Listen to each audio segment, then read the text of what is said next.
Hi, എല്ലാവർക്കും നമസ്കാരം. ഇന്ന് നമുക്ക് ചപ്പാത്തിക്കൊപ്പം കഴിക്കാൻ വേണ്ടി പനീർ കൊണ്ട് ഒരു കറി ഉണ്ടാക്കാം. അതിനുവേണ്ടി 200 ഗ്രാം പനീരാണ് ഇവിടെ എടുത്തിരിക്കുന്നത്.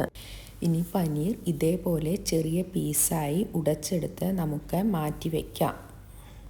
ഇനി നമുക്ക് ഒരു പാൻ അടുപ്പത്ത് വെച്ച് അതിലോട്ട് 2 ടേബിൾ സ്പൂൺ എണ്ണയൊഴിക്കാം. എണ്ണ ചൂടായി കഴിയുമ്പോൾ അതിലോട്ട് 1/2 ടീസ്പൂൺ ജീരകം ഇടുക. ഇനി നമുക്ക് ഇതിലോട്ട് ഒരു ചെറിയ സവോള അരിഞ്ഞത് ഇടാം. അതിനുശേഷം ഇത് 1 മിനിറ്റ് വഴറ്റുക.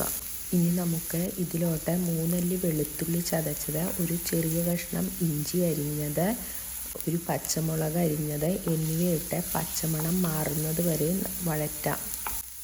ഇനി നമുക്കിതിലോട്ട് ഒരു ചെറിയ തക്കാളി അരിഞ്ഞത്, 1/2 കഷ്ണം ക്യാപ്സിക്കം അരിഞ്ഞത്, 1/2 ടീസ്പൂൺ ഉപ്പ് എന്നിവ ചേർത്ത് നന്നായി ഒന്ന് വഴറ്റുക.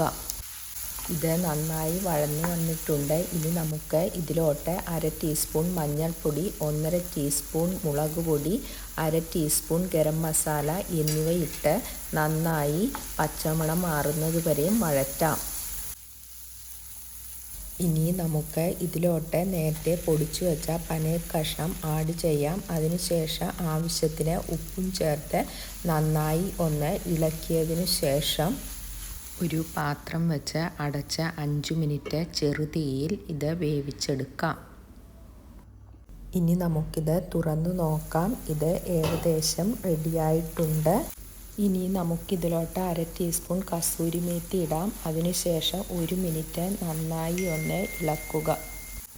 ഇനി ഇതിലോട്ട് കുറച്ച് മല്ലിയില കൂടി ആഡ് ചെയ്ത് ഒന്ന് ഇളക്കിയതിന് ശേഷം നമുക്ക് തീ ഓഫ് ചെയ്യാം.